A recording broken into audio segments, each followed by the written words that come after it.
Well, hello everyone, and welcome to episode 4 of the Shiji Buzz sessions. It's a series in which we discuss topics around hospitality tech and operations with our industry colleagues. In today's session, we are discussing the relationship between understanding guest feedback and improving the guest experience, the current challenges around guest expectations and automations in guest communication. In particular, we're going to circle all these topics with specific reference to the various stages of the guest journey, which is quite topical right now. So for those of you that have joined the session live, because we're also recording this, feel free to use the chat function to drop any comments or questions you have along the way, and we'll endeavour to cover them within the session time. So we'll just kick off with some introductions. My name's Avril Carter. I'm the Sales Director for Review Pro for Australasia, and I'll be your host for the session. And our guests today are Malachi Yeomans and Fleur Douglas. Malachi is Rooms Division Manager at Doma Hotels, based in Australia's national capital, Canberra. And Fleur is Head of Managed Services at Batch Care Holiday Homes, based in the beautiful town of Kingston, close to Queenstown, New Zealand. So Malachi and Fleur, thank you both so much for joining. I'm really looking forward to this session, as I know you both have some really cool experiences to share, so I'm really looking forward to it. So I'd love to just start by asking you both just to introduce yourself, tell us a bit about yourself, what you do, how you got here, as in not to this exact point, but just how you got to your role in hospitality. And then a little bit about Doma and Batch Care, respectively. So maybe you will start with Fleur. Fleur, do you want to just give us a little intro and say hi? Thanks, April. Hi, everyone. So I'm Fleur, and I'm Head of Managed Services at Batch Care. And I guess I'll start by talking a little bit about my background. I do not have a travel background originally. I came from the entertainment industry before this. So I was working for Universal Pictures in the movie industry. Which was very cool, but it was on the DVD side of things, which, as you can imagine, not a growth industry. And so about 3.5 years ago, I made the switch over to travel, which has always been a passion of mine. I love traveling. I miss overseas travel. Really looking forward to getting back to it one day.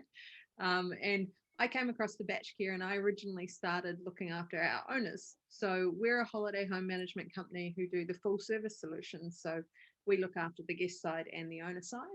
And when I started, we had around about 1,900 houses, and we have 2,300 now.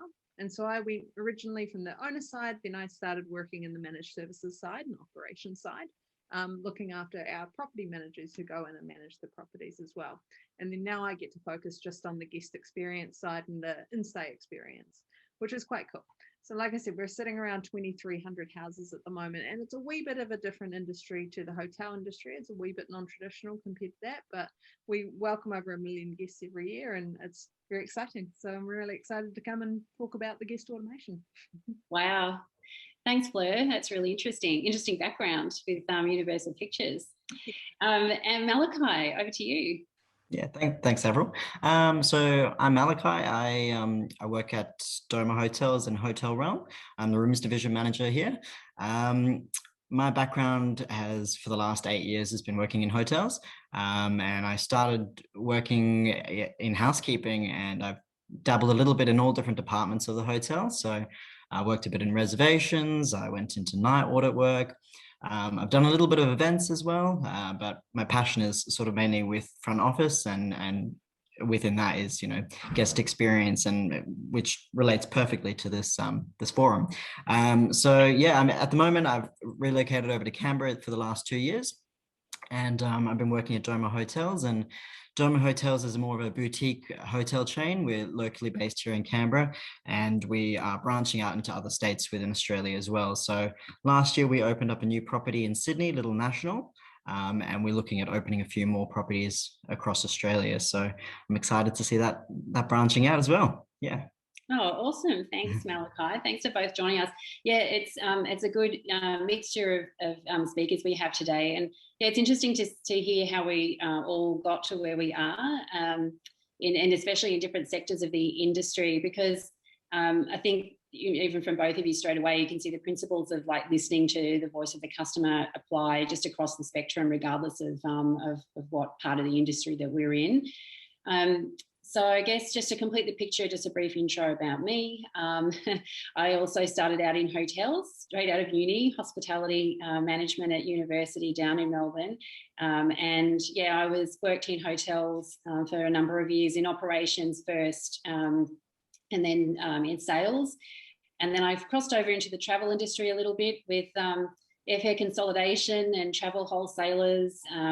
Worked on hotel openings. I was part of the opening team for Palazzo Versace, which was a good initiation into a hotel opening and also a new brand, which was a really interesting time. And I was part of the regional sales for Mandarin Oriental Hotels based in London for a while before I returned to Australia, and then sort of fell into the world of OTAs with Orbitz, which is now Expedia. And then I did a stint with TripAdvisor, and then eventually I took up this opportunity to work with Review Pro over 6 years ago. So yeah, for those that are not familiar with Review Pro, we provide a range of software solutions that help hospitality businesses understand and improve the guest experience just across the entire guest journey. And in recent times, we've seen a real acceleration of adoption of technology and automation in various stages of the guest journey.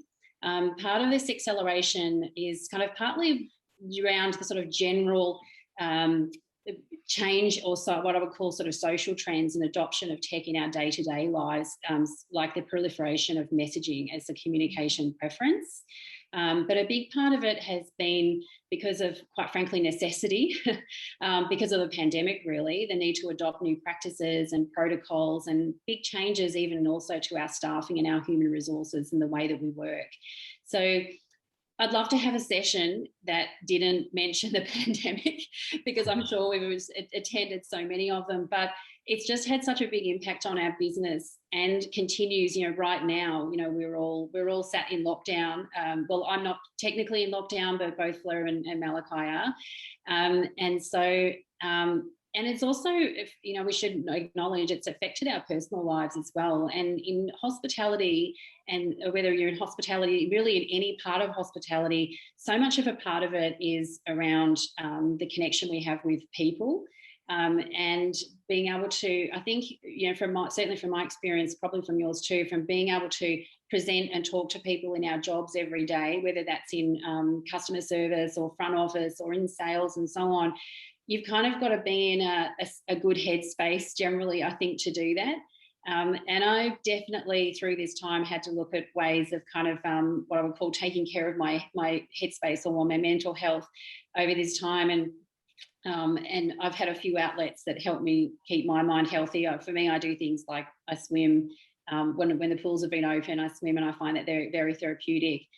Just general exercise and just practice a bit of mindfulness has really helped. But yeah, I guess just as a little icebreaker, I'd be keen to know from Fleur and Malachi what you guys have been doing where you are and how that's affected you. So maybe Malachi, what sort of things have you been doing to help you through this time?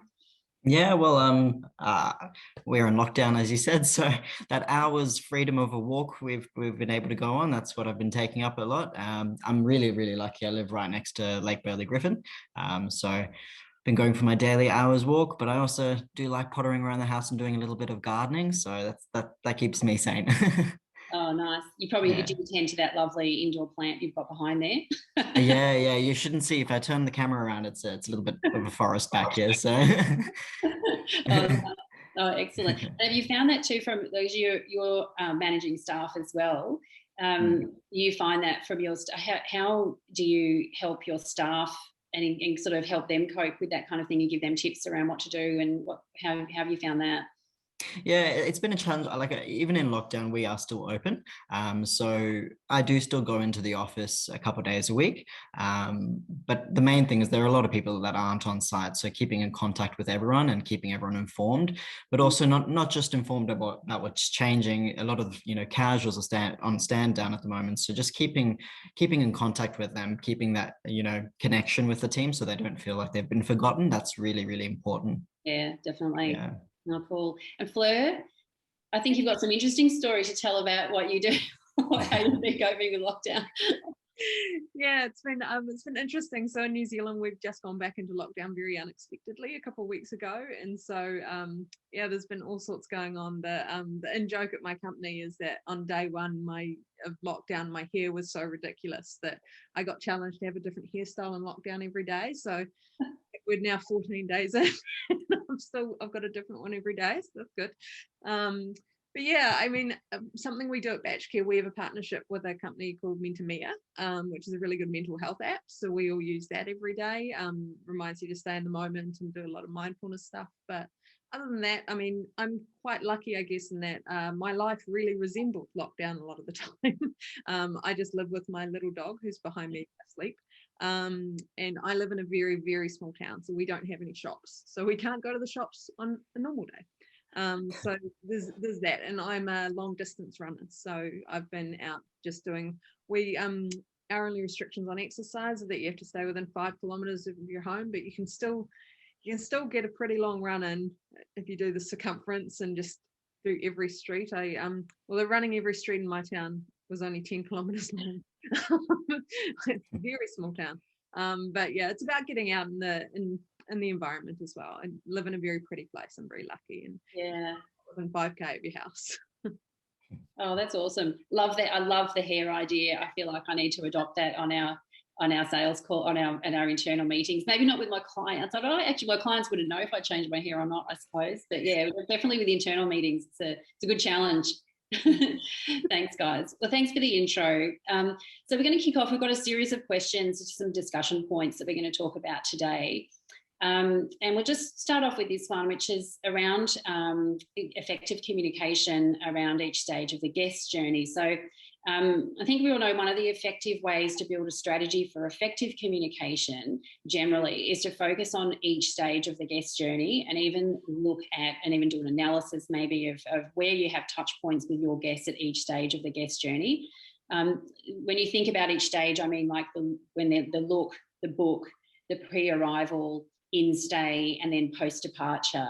There's so many potential touch points with your guest, and so many opportunities to really effectively manage feedback and communication. You can sort of make or break things at many stages along the way with that. Really elevate the whole experience by thinking about those different places where you can make a change. So to kick off to Malachi, how do you measure your guest expectations and experiences and feedback and so along at each stage of the journey at Doma? Yeah, well, I think, like you said, the guest journey, there's so many different aspects that can be broken down into. And really, from the beginning where they're looking to book a stay is so important, right through all the way to post-stay. You're setting the scene for their whole experience with us right at the beginning. So it's really important that you have different measures in place that can monitor their feedback and their experience at each process. So at Doma Hotels, we have quite a few different touch points where we get in touch with guests, from right at the booking stage. There's different platforms that we use to speak with our guests. Obviously, there's the traditional ways of face-to-face and over the phone contact, but we have, chatbots online, we have pre-automated messages, we have a whole bunch of range of different ways that guests can communicate with us. So, and that's really important because all our guests are completely different and they interact in completely different ways. So some people love to chat on the phone, whereas I much prefer just to pick up my phone, and if I can get the information without having to speak to someone, sometimes I'm happy to do that. So it's really important that we capture a wide audience and we give them the opportunity to speak up and share their experiences with us, not only before they stay with us or before, but also during. So an example of that is we have a process online where when the guests connect to the internet, it'll come up with how's your stay? It's just a simple question. Rate it from 1 to 5. If you're having a great experience, then you can rate it 5. If it's somewhere in the middle, you can rate it a 2 or a 3. And that really gives us a really good touch point for, what can we do to make it even better? So those are sorts of things that you can turn around a person's experience with us rather than waiting till the end of their stay. So it's important to have those platforms at each stage of that journey, like you said. Cool. And what about you, Fleur? How do you, for batch care, how do you measure and capture guest feedback and communication and so on at different stages of the journey? Yeah, it's definitely something we always think about. We do a lot of website analytics. So we're looking at the whole dream phase of the guests. We can see how they're going through the funnel, where they may be dropping off, and especially when it comes to the actual booking experience, we have a lot of data to show, what page they drop off at. And we found for a while there, we found that people were dropping off when they got to the second to last payment page, and it was because they felt that our some of our costs like linen or cleaning weren't disclosed well up front. And so we were able to use that feedback and redesign our front end to increase the conversion there. So we like to do a lot of that sort of analysis. We also talk to our guests a lot. We go out, especially ones who haven't booked, who have come to our website but then haven't gone through the journey, just to find out what we could have done better.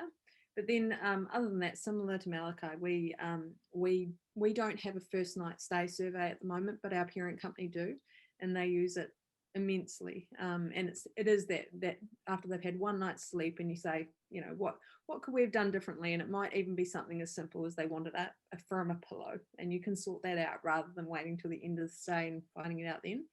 But I guess for us, the biggest piece of feedback we get is the guest post-stay survey. We use that a lot. We use it to sort of analyze our repeat renter rates and why they might not be coming back. Our repeat renter rate sits around 40%, so we'd really like to be able to improve that.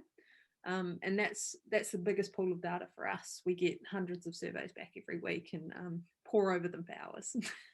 Yeah, they can be like a bit of a rabbit hole going down, having a look at that feedback like that, can't it?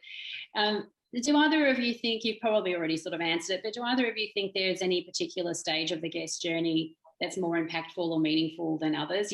Fleur, you sort of intimated maybe the post-stay was certainly important for you being able to measure, but maybe at the start more around looking at the look phase, or what do you think?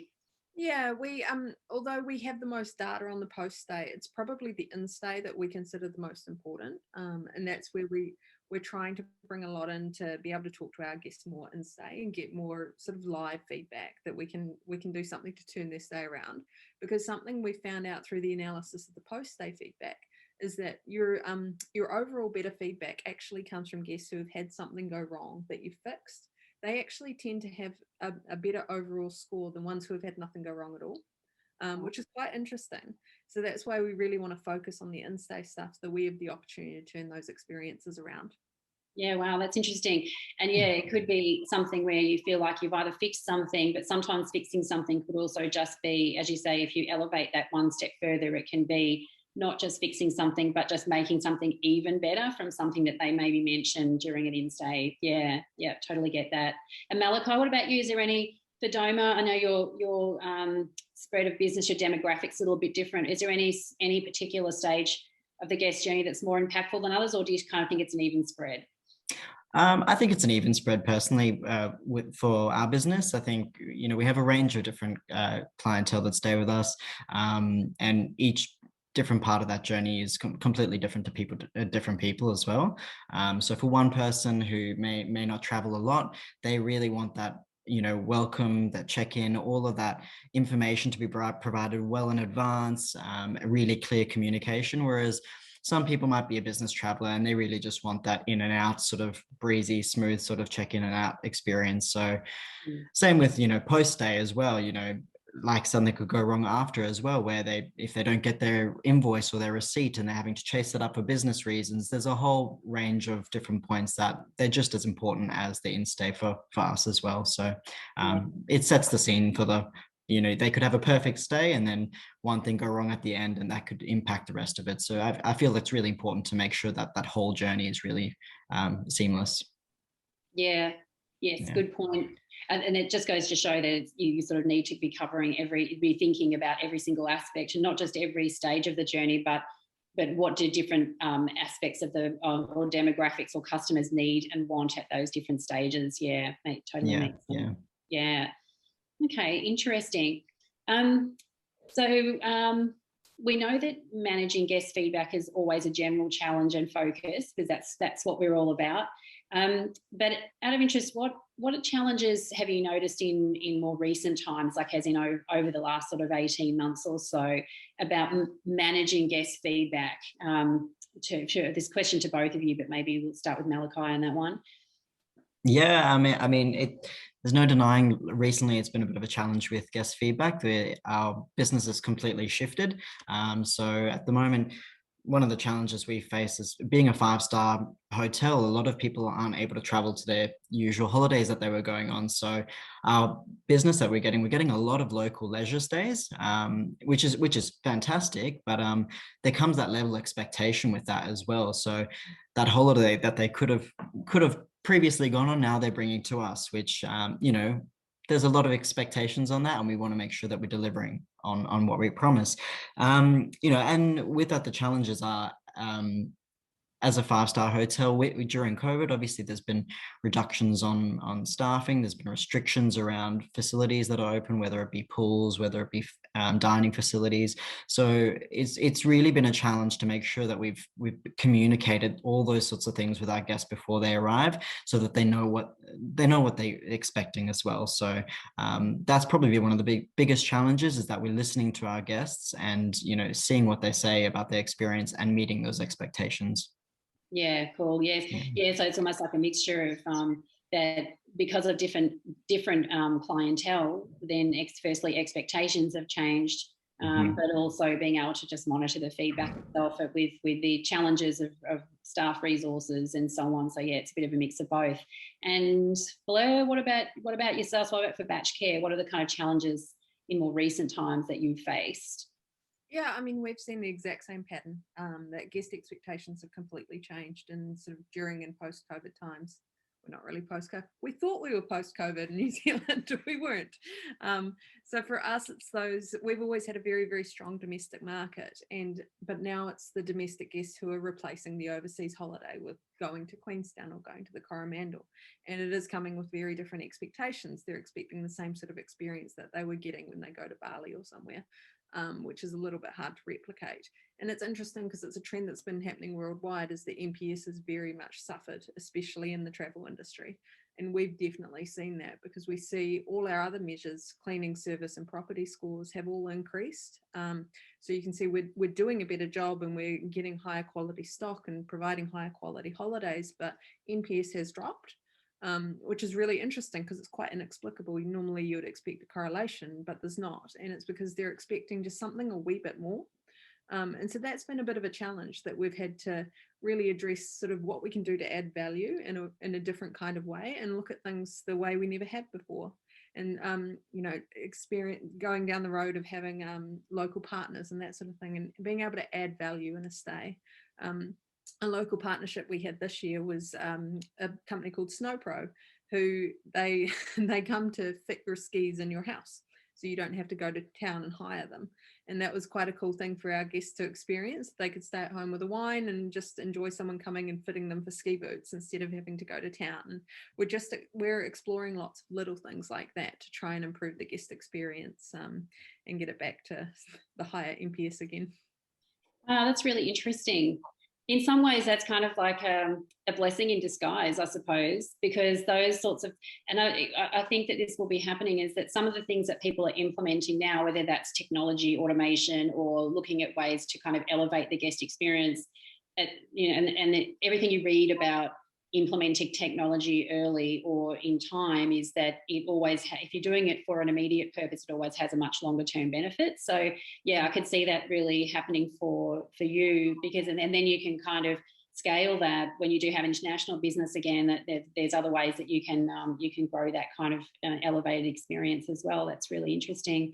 Yeah, I've definitely heard similar feedback, even from even so we work with destinations as well, where destinations look at sentiment and look at trends across regions and states and countries and so on.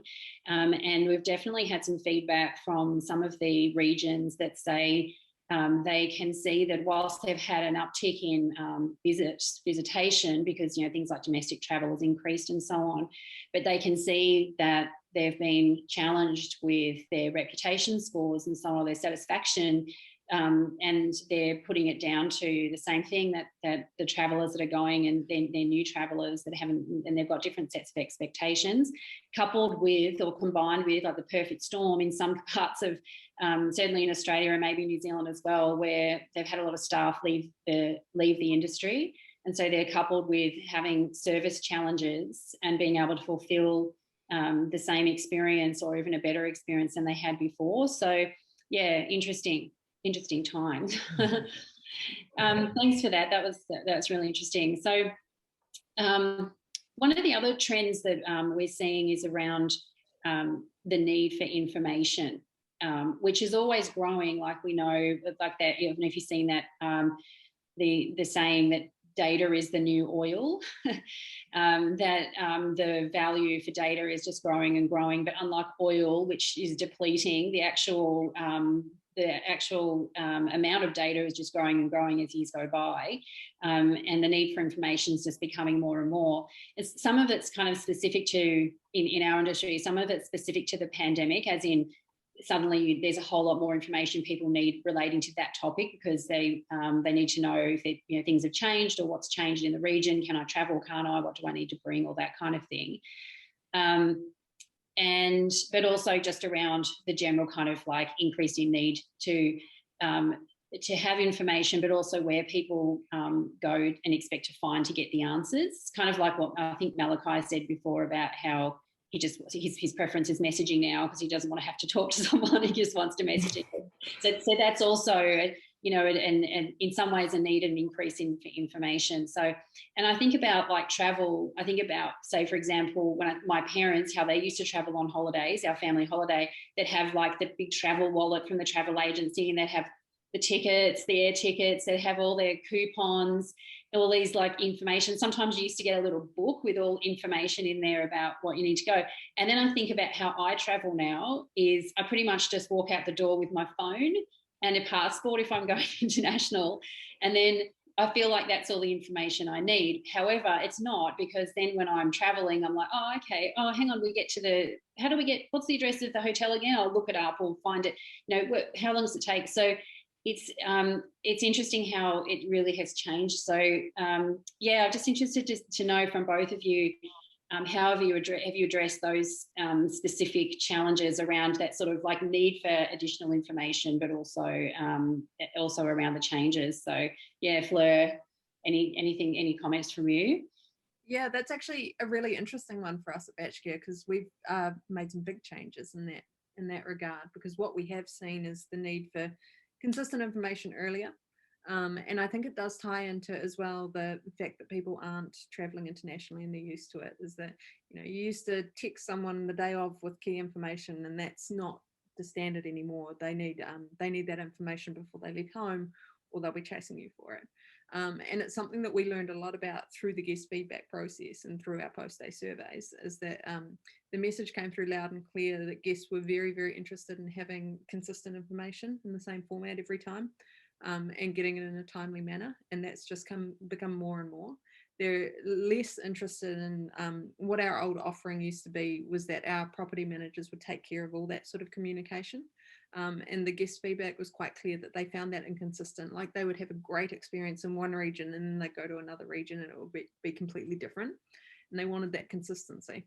And so for us, we were able to use the guest feedback to create that more efficient process and have the consistency in the guest communication and give them the information they need, all the information they need as upfront as possible. And so we've actually centralized all that guest communication now, which has been a really, really big change for our business. And it's sort of kicking off in a few weeks from now that we're launching it officially. It's been a long time coming, but it's been a really interesting journey, being able to really dive into the exact things that guests want on that front, on the communication front.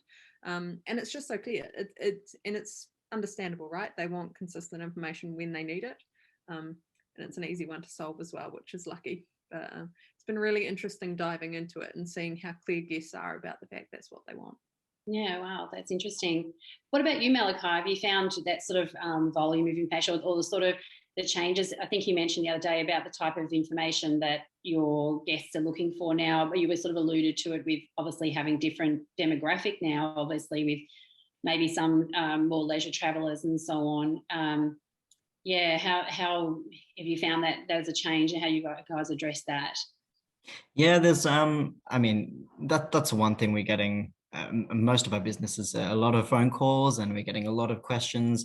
But people want that information easily accessible. They don't want to be left waiting. If they're traveling, they want to have easy answers to their questions.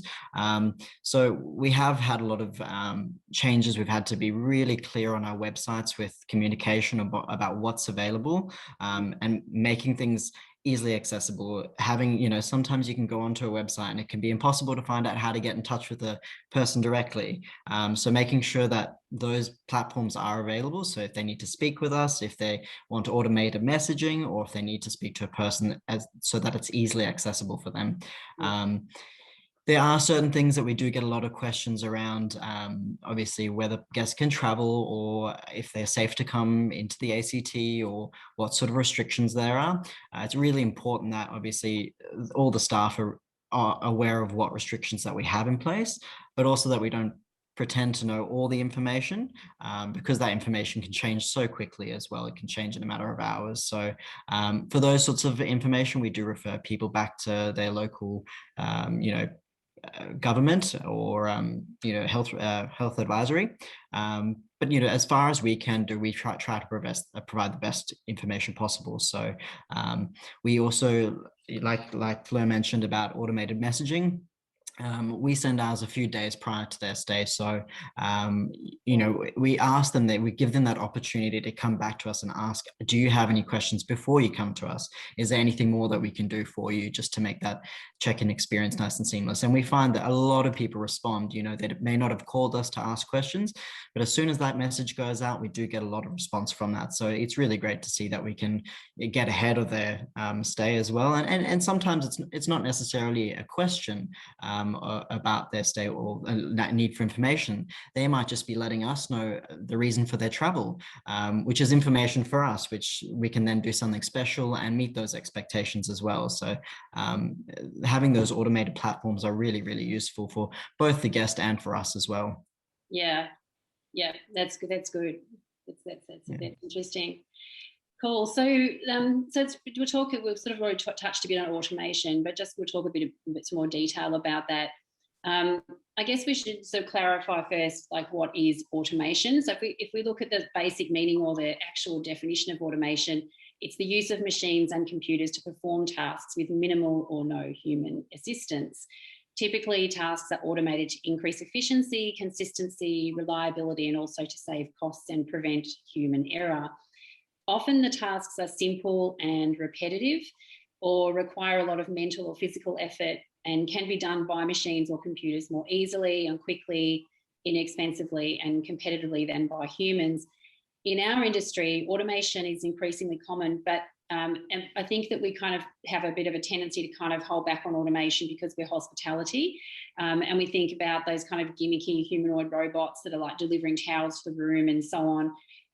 But what it really is more about providing guests the option of serving themselves in some cases, like example, the messaging, where you said someone just wants to be able to message themselves, and also to assist our staff performing manual and data heavy tasks, because there is a lot of that in hospitality. So we can look at automation in both the guest facing tasks, like the pre-stay confirmation and messaging, and then employee-facing tasks like guest profile management, marketing automations, revenue management systems, guest feedback management, etc. So there are the kind of things. So, Fleur, I remember when you first approached us, you were using a fairly manual process for managing your guest feedback.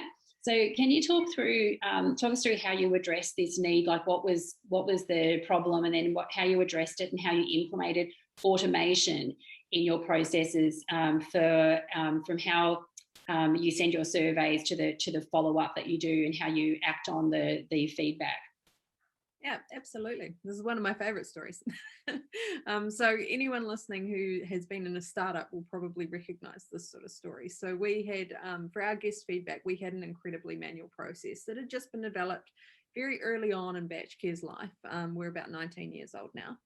And it wasn't fit for purpose as we grew, but we never really took the time to change it. So what we were doing every week was downloading the stays that had happened the previous week. And we were collecting email addresses, creating a list in MailChimp, and then sending out a Google form link individually. Then when they answered the Google form, we would then go in and download the Google form results and calculate everything manually. So this was my Sunday night every week. So we would have to calculate, the property, the service and cleaning scores, week to date, month to date, year to date. And then we'd have to do NPS. And as you all know, NPS is not a simple calculation. You don't do the average. You have to recalculate it for all those things every week. And then splitting it by channel, splitting it, that was about as complicated as it got, because it was just taking over my life. We could never split it by demographic or where the guest was from or how long the stay was or anything like that. Everything was calculated manually. We couldn't do any sentiment analysis or anything like that. And when it came to following up feedback, it was relying on someone going in and reading every single individual piece of feedback to try and pick out something that we could work with an owner on, or we could work with the guest on to try and resolve. Every part of it was manual. And so for us, we needed a solution that did automate some of that, just to give us all some time back, but also allow us to actually analyze some of this. Because there was so much data that was just going unused because we physically didn't have the resource. We didn't have the time doing everything manually. So for us, the ReviewPro product was perfect because we could actually go in, we could have a dashboard, and we could see at a glance like what our NPS was last week. We could just change the dates and it would recalculate it for us. It was like space age technology. And the sentiment analysis, especially, that we could go in and see what was being mentioned most often, then we could go and work with that. But also creating alerts. So one thing that we have is we have an alert every time a guest who has spent more than $10,000 with us leaves a review. I personally get an alert every single time I get emailed that review directly, because that's the sort of guest, like if something has gone wrong for them, we need to solve that right that day. But also even if it hasn't gone wrong, even if they're just giving us feedback, that's the sort of guest we want to go back to individually and thank them for taking the survey. Or I remember one of the very early ones was that it was a perfect review, so it never would have triggered us to look at it. But they mentioned that it would be nice if we provided spare batteries for the remotes. Great idea. So we could go back to them and thank them for that sort of thing. So we have all sorts of alerts set up. We have automated case management as well. And when something comes through, especially if something comes through the health and safety hazard. So we have a huge number of keywords. I think we have 200 health and safety keywords or thereabouts. So if any review mentions anything like that, like a fire or burned or something like that, we will all get an alert straight away, because that's the sort of thing you need to jump on immediately. So it's been brilliant. We weren't able to do any of that sort of thing before. So it's not only saved us time, but it's actually got us to a point where we can create services that we were never able to in the past. So it's been amazing. Wow, that's awesome. And do you also have it structured so you have like you can structure your work groups as well, so that you can have, so tell us a bit about how you do that. Yeah, so we have lots of different parts of our organization use the tool. So we have a health and safety work group, a relationship manager work group. So they're the ones who work directly with the owners. A regional service manager work group, which is my team. So that's if something comes up where, the NPS was fine, but the cleaning or the service was low, which would fall into my team's remit. So that would alert my team, but it wouldn't alert the owner team. Whereas the other way around, if there's a low property score, but the service and cleaning were fine, that would alert the property team, so they could then go and work with the owner. So it's been amazing, because that's another thing that in the previous Google form world, everybody would have had to read every review, which was just not happening. It's just impossible. So that's really enabled us to be able to work with that sort of stuff. No, that's cool. So it's, got rid of that. That's the other thing about data, is there's a lot of it. It's really rich, and you want to be able to use it, but you also want to eliminate clutter. So you want to be able to filter the information so the right people are getting the right information. So it sounds like you've set it up really well around that. Oh, thanks for that. That's That's interesting. I love your story. We've actually, Fleur has done a case study with Review Pro actually, and it's a good, really, if you want to read more about it, it's on our website. You can read a little bit more about some of the results they've received from implementing all those things as well. So yeah, cool. So automation is definitely a trend that we're seeing, producing some great results for people like Fleur and her team at Batch Care. One of the other trends we're seeing in hospitality is AI. So to keep with my definition theme, I know we all know AI and artificial intelligence, but to be honest, even when we started working with AI at Review Pro, I, to be honest, wasn't really 100% across exactly what it was. So the definition is basically the creation of intelligent machines that think, behave, and learn like humans. So machine learning is an application of AI that gives systems the ability to learn and improve without being explicitly programmed. The key difference between automation and AI is that while automation and standard computing rely on human inputs and algorithms, AI is able to learn on its own and is able to change, adapt, and grow based on new data. To take an example, we mostly will all be familiar with revenue management systems and what they do. So a basic revenue management system will provide you with recommendations on what rates to offer on a given date. And the recommendations are based on a series of human inputs like anticipated demand and your historical data and market conditions and so on. And that's actually a form of automation. But if, however, the revenue management system learns and improves its recommendations over time without your involvement, it's a form of AI. So other examples in our world are like voice assistants like Siri and Alexa and so on, and recommendation engines like Amazon, Spotify, etc. I don't know about anyone else, but I'm a huge Spotify fan, and I love the lists they produce at the end of the year, where they give you your top, what you've listened to most through the year and things like that. I saw a really good post from someone, like a meme that someone had posted about a girl posted her Spotify top artist on her Instagram story with the caption, "So accurate," you know, like as though it was kind of like a mystical thing, but obviously it's just data. But sometimes I think people don't realise. Anyway, back to automation and AI. A type of automation that we have seen take off in recent years, of course, is chatbots. Chatbots are a natural product of the explosive growth of messaging in recent years, which in itself is obviously driven by the ubiquity of smartphones. We've definitely seen how chatbots can address a lot of trends and also challenges in hospitality, things we've already mentioned, like how guests want to communicate in new ways, like they want to use messaging, to the point where it goes beyond convenience, that it can actually improve service, and also it can help drive long-term loyalty as well. You know, like when you go somewhere and they offer convenient things, it drives loyalty for you to come back. And then plus on the other side, for us as the operator, it actually also provides more data to transform the guest experience. So capturing all those sorts of questions and messages and so on, compared to if you're just listening on the phone, it's for example. And it also meets a lot of needs of COVID-19, which is why we've seen a bigger uptick in adoption of chatbots. And we can also see that it helps in businesses like ours that are 24/7, because obviously the need for information never stops. And quite often the questions that people are asking are all stages of the guest journey. And so many of the questions are the sort of the same set of questions over and again. You know, they're kind of generally asking, no matter who it is, whether it's Batch Care or Doma or so on, generally people are sort of asking the same sort of general questions, which can actually, you know, the majority of time be answered by a chatbot as well. Malachi, I understand that, so Doma last year, you were in a situation where you were not just coping with challenges of COVID, with all the information overload and staffing challenges and so on, but as a group, you had the added challenge of you opened a brand new hotel in the middle of the pandemic in Sydney. Yeah, great time to open a hotel, but hey, it's been doing really well considering, you know. Exactly. Yeah. And look, there were lots of hotel openings last year, so you weren't alone. And so Doma, I know you trialled and introduced an AI-based chatbot to help with this, right? So can you tell us a little bit about the specific challenges with the opening of the hotel and how you use the chatbot for that, and then some of the sort of flow-on effects of how you use the chatbot since?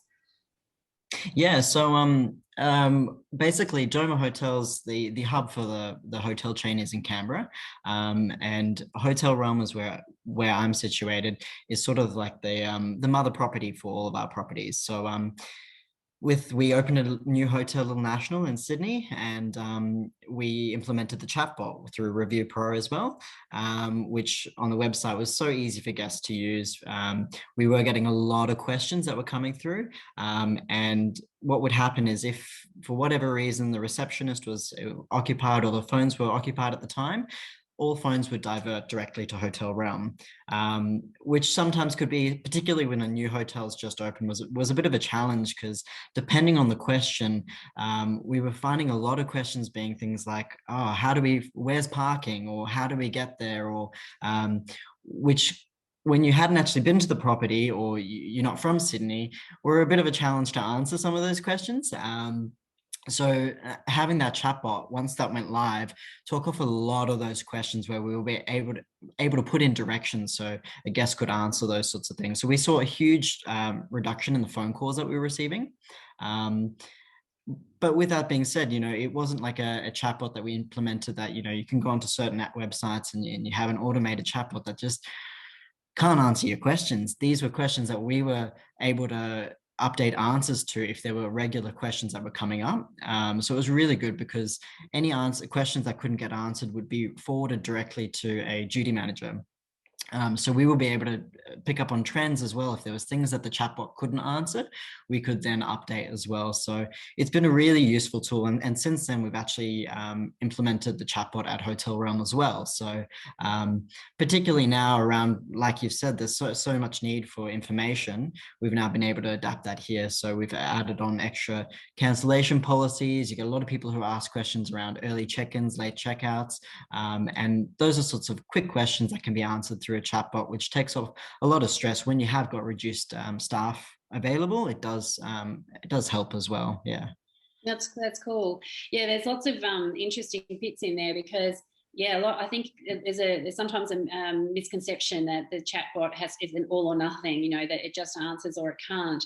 But as you said, it's easier to be able to at any point forward to an agent that can actually then come in and answer the question and personalise it.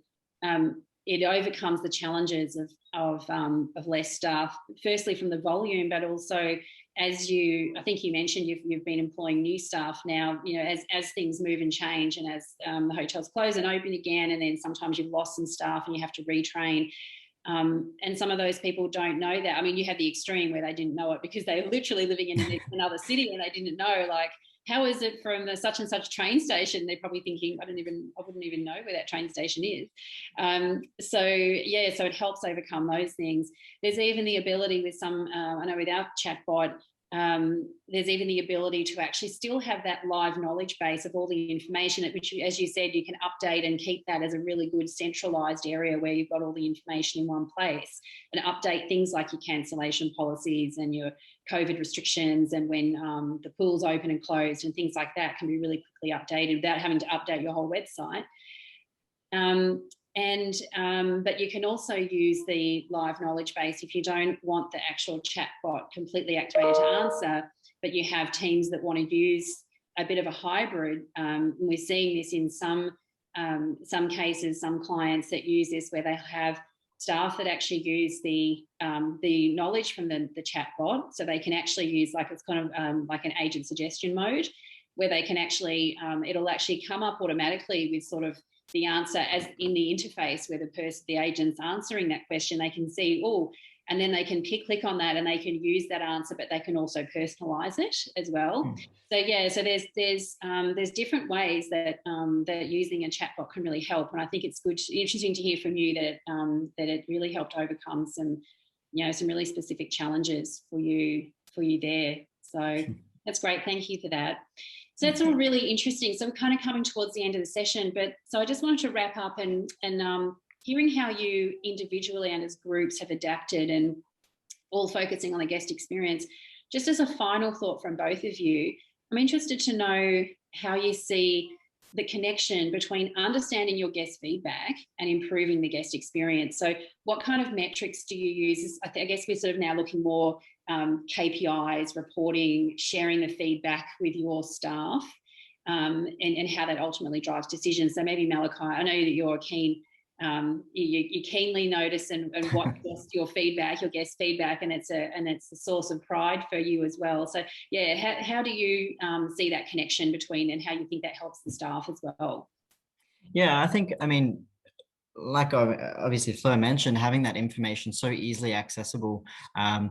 You get hundreds of reviews on a day-to-day basis, and whilst we try to have 100% response rate to all our guests and actually acknowledge each review that they've given us, it does collate all that information in one place where you can break it down into different sectors. So, if we're noticing certain sentiments, certain trends that are popping up, keywords that will pop up, whether it be food and beverage outlets, whether it be cleanliness or maintenance, or all those sorts of things, you can really dive down into different departments and break that information down for each relevant team.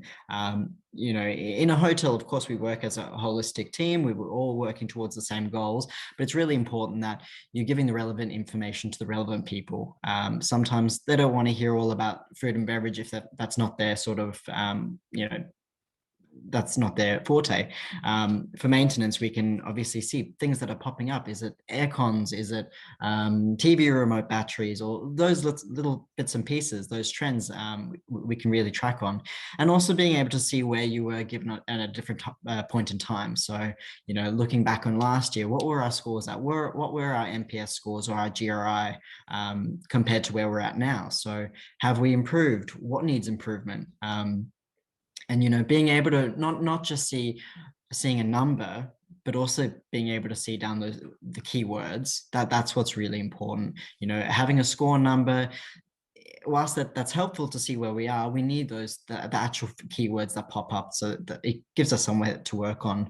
And I know I was recently speaking with you, Avril, about the survey feature through Review Pro, which I thought was absolutely fantastic to hear, that you can even go down to the finer details of finding out from specific companies, that regularly stay with you, how is their feedback going. If you're looking at renewing a contract, you can see what are they saying, what is something that they would like done.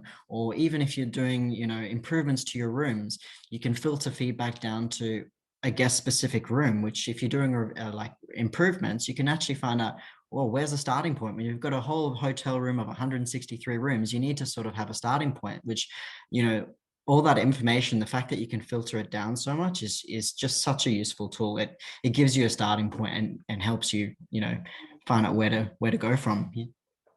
Oh, perfect. Yeah, thank you.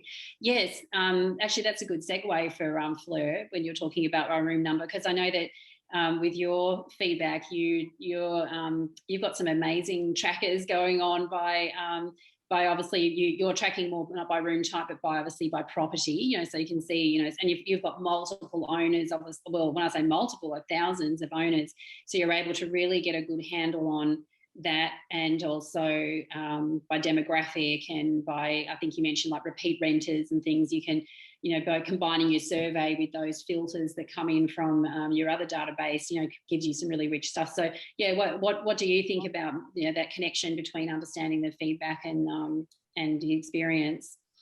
Yeah, I mean, I agree. It's everything, that connection.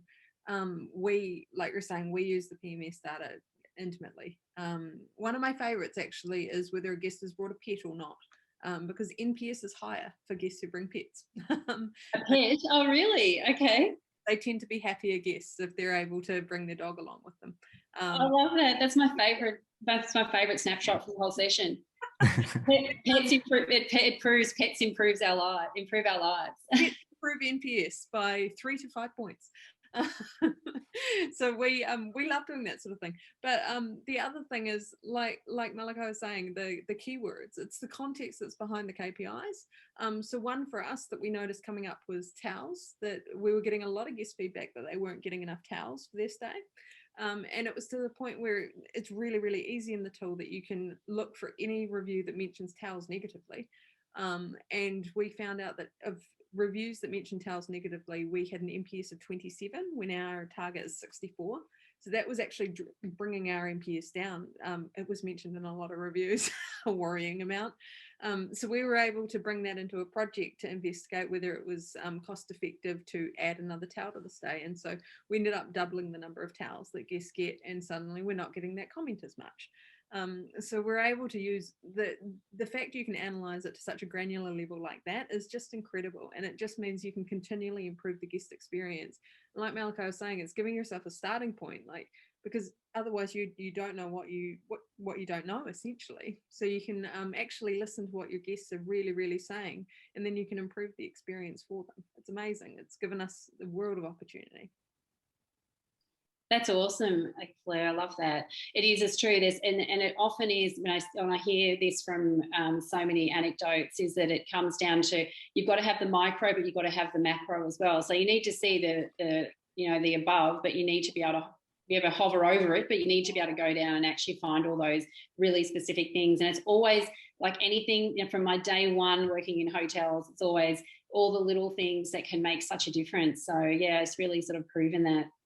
Well, thank you so much. I think we've come to the end of our session, and we've done great timing. I'm pretty impressed with that.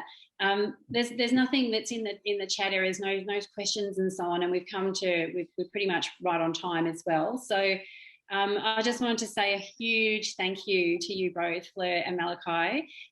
We love working with both of you, and it's been really nice to have you join, and I just love hearing all your stories. Thanks so much for your time, and yeah, we hope to Fleur, I hope you can run more than 5Ks soon, or at least do 5Ks on a longer thing than having to run around. And Malachi, I hope that hope Canberra gets back in business soon as well. So thanks once again. Thanks everyone for joined us live, and for those that listen to the recording, thanks for listening into that as well. We'll be sharing this recording on our site as well. So thanks everyone. Have a great day, and we'll catch you soon. Thank you. Thank Bye. you.